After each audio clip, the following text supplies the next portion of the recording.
আপনারা ভয় পান কেন কথা বলার সময়? বাধা দিচ্ছেন না না, বিভাজন এমন একটা জায়গায় চলে গেছে, কেউ কথা বলছে না। আর আগে জানলে ভালো করে পড়াশোনা করতাম, একটা বড় ধরনের চোর হইতাম, হয় আমলাতন্ত্রে যাইতাম, চুরি করতাম, 2 নম্বরই করতাম। এই দেশে জন্ম নেওয়াটা একটা পাপ। দাউদ হায়দার বোধহয় সম্ভবত কবিতাটা লিখে গেছেন। এটা একদম পুরোপুরি সত্য আমাদের ক্ষেত্রে এখন, কারণ এই দেশে জন্মগ্রহণ করছে। জন্ম নেওয়া না ব্যবসা করা? জন্মগ্রহণ করা করছে, এটা একটা পাপ, প্রথম পাপ। দ্বিতীয় পাপ হচ্ছে এই দেশে ব্যবসা করতে আসছে। আগে জানলে ভালো করে পড়াশোনা করতাম, একটা বড় ধরনের চোর হইতাম, হয় আমলাতন্ত্রে যাইতাম, চুরি করতাম, 2 নম্বরই করতাম। আমি মনে করি টোটাল সিস্টেমটাই করাপ্টেড। যখন সিস্টেমে থাকে তখন কথা বলে না, আর যখন সিস্টেম থেকে বের হয় তখন সিস্টেমের বিরুদ্ধে বলে। এটা একটা দ্বিচারিতা। বাংলাদেশের যারা আমলাতন্ত্রে আছে তারা বেস্ট স্টুডেন্ট বলে আমরা মনে করি। তাদের কেন ক্ষোভ আমাদের দেশের প্রতি? কেন তাদের বিদ্বেষ আমাদের দেশের সাধারণ মানুষের প্রতি? কেন তারা চেয়ারে থাকলে বোঝে না, চেয়ার থেকে বের হলে বোঝে? এটা আমার বড় কোশ্চেন। বিচার বিভাগ থেকে কথা বলা যাবে না, কোনো কিছু নিয়ে কথা বলা যাবে না। আজকে রাজনীতিতে দুর্বৃত্তায়ন, পাশাপাশি আমলাতন্ত্রে দুর্বৃত্তায়ন।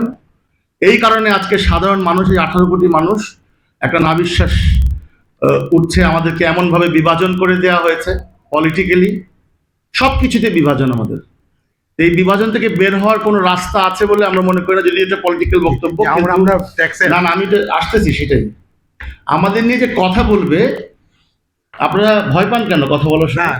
বাধা দিচ্ছেন না না, বিভাজন এমন একটা জায়গায় চলে গেছে, কেউ কথা বলছে না। আর সব এমন ভাবে চাটে, এমন ভাবে চাটুকার, এমন ভাবে তেলবাজ, এমন ভাবে শিক্ষিত দুর্বৃত্ত, তাদের প্রত্যেকটা বড় বড় জায়গায় এই গভর্নমেন্টও বসিয়েছে। I am sufferer for that. কোথাও ন্যায্য বিচার নাই। সবচেয়ে রাষ্ট্রের বড় কর্মকর্তা যদি অন্যায্য কাজ করেন, তখন কথা বলার কোনো জায়গা নাই। তো আমরা হয়তো কথা বলতে পারবো না ফিউচারে।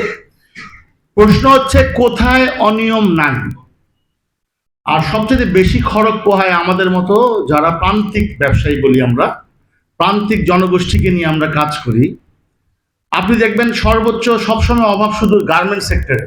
বিটিএমই, বিজিএমই, বিকেএমই, তাদের অভাবগ্রস্ত শেষ হয় না। তারা ব্যাংকের টাকা সব নিয়ে গেছে। শুনতে খারাপ লাগবে, আমি অনেক ডিবেট করি, আমি প্রমাণ করে দিব।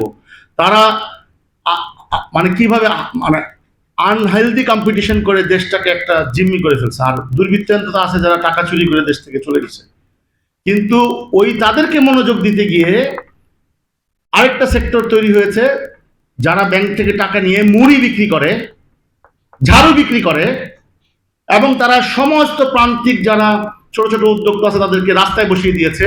আমাদের দেশের স্বাস্থ্য খাতে একটা ভয়ঙ্কর চিত্র তুলে আসছে। আমরা স্বাস্থ্য খাতে যে ভয়াবহ চিত্র, তার কারণ হচ্ছে সাধারণ ছোট ছোট চিপস, যা দরকার কয়েকটা কোম্পানি কম্পিটিশন করে তাদের মিডিয়ার মাধ্যমে বেকারি খারাপ, এইটা খারাপ, ওইটা খারাপ, কিন্তু তাদের সমস্ত খারাপ প্রোডাক্ট আপনার বাজারে 6 লাভ। সেই বাজারে ওই প্রোডাক্ট নিয়ে কিন্তু কোনো আপনার এখন পর্যন্ত শুনি নাই বিএসটিআই বলেন কোনো ল্যাব তারা করেছে।